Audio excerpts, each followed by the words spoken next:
Rohit Dehati films present.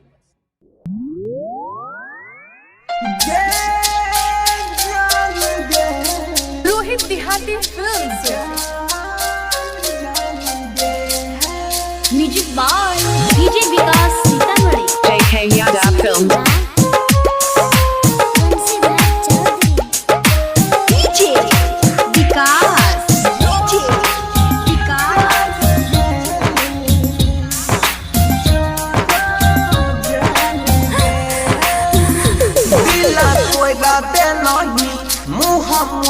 ले नहीं साथ छोड़ दे नहीं जान गे या तू लही कबो भूल गेलही कबो खूब रोवलही कबो जान गे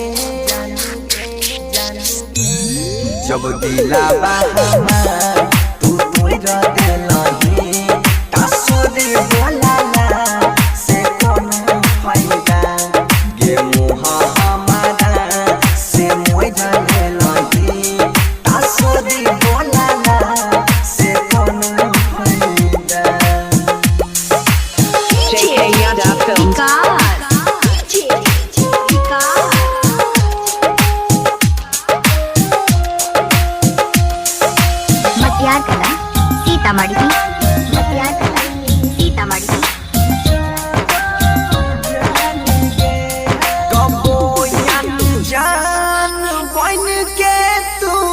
बगल से चल जाई छी गे बेरी बेरी कोके गलती जानू दहल जाई छी गे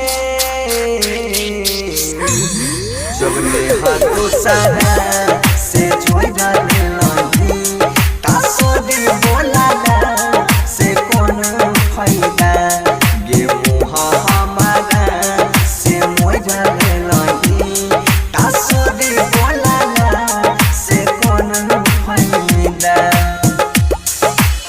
JK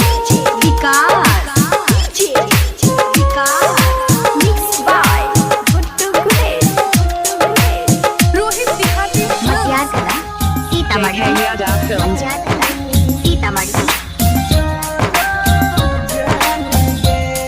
भरोसा तोड़ देलही गे केना विश्वास करियौ हम गे घुट घुट के जियै छियै तू ऐसन देख के गेलही गम गे तो सारा से कोई लेलही तासुरे बोलाला से कौन फायदा जब दिलावा हमार तू तोड़ देलही तासुरे बोलाला से कौन फायदा। मां कत्यानी रिकॉर्डिंग स्टूडियो मानसी एक कन्या। रोहित देहाती फिल्म्स।